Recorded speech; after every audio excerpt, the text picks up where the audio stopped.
1 বছর আগের কথা, আমরা যখন জেলখানে, আমরা যখন হাজতে, কোর্ট হাজতে আমরা যাচ্ছিলাম, আমি দেখলাম সেখানে রিজভি ভাইও আছেন, জামাতের সেক্রেটারি জেনারেলও আছেন, আমরাও আছি সেখানে। ছাত্র দলের সাবেক সভাপতি সুলতান সালাউদ্দিন টুকুও আছেন। আমরা প্রায় 20-30 জন এক প্রিজন ভ্যানে করে আমরা জেলখানায় গিয়েছি। সেখানে একজনের জন্য খাবার এসেছে, আমরা 10 জনে ভাগ করে খেয়েছি। 1 বোতল পানি সবাই একটু একটু করে ভাগ করে খেয়েছি। একসাথে নামাজ পড়েছি। একজনের চেয়ার কিছুক্ষণ বসে আরেকজনকে ভাগ দিয়েছি যে আপনি কিছুক্ষণ চেয়ারে বসেন।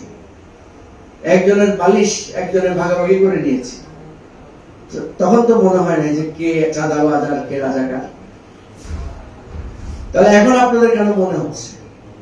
এখন মনে হচ্ছে এই জন্য যে আপনারা মনে করেছেন শত্রু চলে গেছে, এখন আর আমরাই রাজা। শত্রুকে আপনারা দৌড়াইতে পারেন না।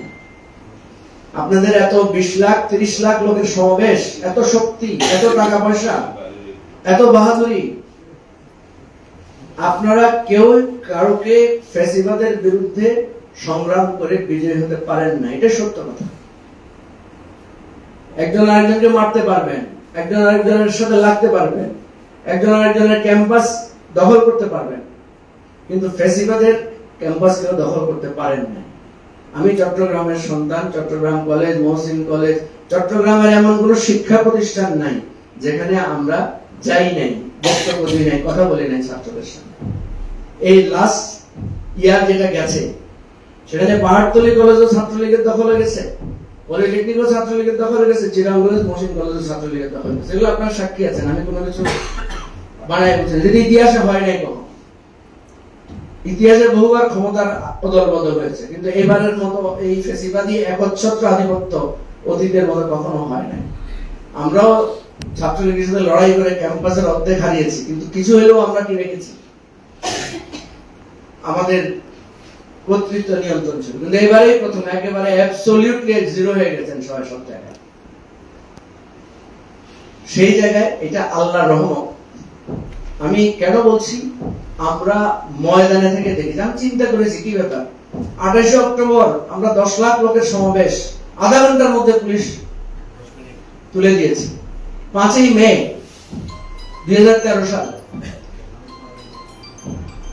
কয় ঘন্টার অপারেশন? 5 থেকে 7 ঘন্টার অপারেশন। সমস্ত ওলামাদেরকে তুলে দিয়েছে না?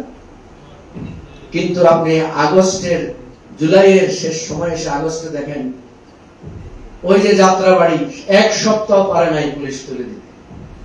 বাড্ডা 1 সপ্তাহ 10 দিন ধরে 10 দিন অনবরত লড়াই চলেছে। মানুষের রক্ত পড়েছে, লাশ পড়েছে, মানুষকে উঠানো যায় না। এরা কারা? এরা জামাত? এরা বিএনপি? জামাত বিএনপি তো উঠে গেছে। পুলিশে অ্যাটাক করার পরে বিএনপির একটা মিছিল 6 ঘন্টার বেশি টিকেছে, প্রমাণ নাই। দেলোয়ার হোসেন সাইদির যেদিন জানাজা ছিল, আপনাদের সবাই সাক্ষী থাকার কথা, সকালবেলা আমরা সবাই মনে করেছিলাম যে আজকে এখানে জানাজা পড়বে এই লোকেরা। দেখছেন সকালে পুলিশ নামছে, 1 ঘন্টার অপারেশনে সব খালি হয়ে গেছে। আমি কি বানায় বলতেছি ভাই? বলেন, উঠে গেছে না লোকেরা? সরে গেছে না? সরে গেছে তো।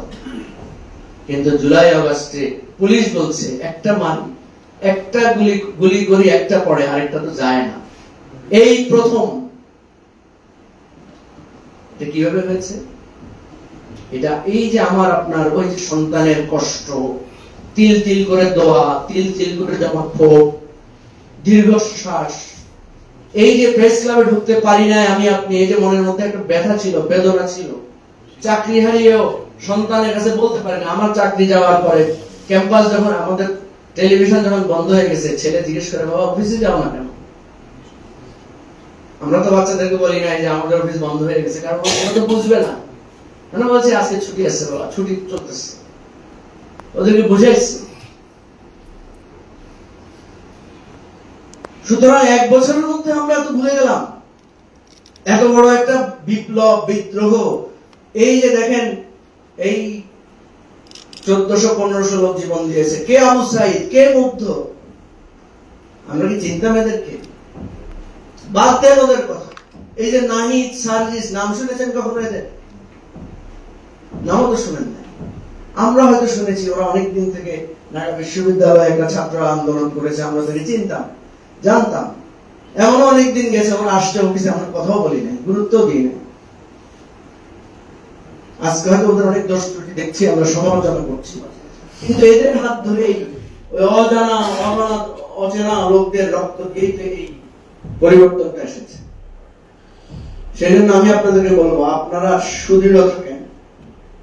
আপনারা এখানে বেড়াইতে আসেন না, এখানে কোনো ভাড়া কাটার জন্য আসেন না, এখানে আপনারা কেউ এখানে অতিথি না, মেহমান না। আপনাদের এই অধিকার হারা ছিলেন আপনারা, আমরা অধিকার হারা ছিলাম।